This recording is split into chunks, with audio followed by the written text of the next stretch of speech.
தூய்மை பணியாளர்களின் பிரச்சனையை தயவு செய்து இந்த அரசாங்கம் சரியான கையாண்டு அவர்களுக்கு என்னென்ன கோரிக்கை இருக்கிறதோ அதெல்லாம் சரியாக அவர்கள் தீர்த்து வைக்க வேண்டும் என்பது எனது கருத்து.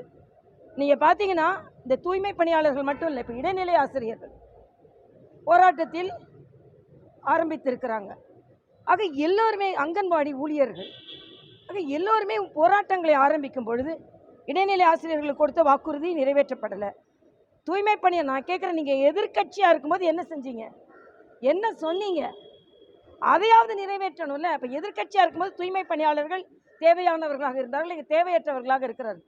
தூய்மை பணியாளர்களுக்கெல்லாம் எந்த பாதுகாப்பு இல்லைன்னு அன்றைக்கி நான் அந்த வரலட்சுமியோட இறப்பில் நான் பார்த்தேன். அதனால் தயவு செய்து எனக்கு எல்லாத்தோட வருத்தம் என்னென்னா, இங்கே தூய்மை பணியாளர்கள் போராடி கொண்டு இருக்கிறார்கள். முதலமைச்சர் சினிமா போகிறாரு, ஷாப்பிங் போகிறாரு.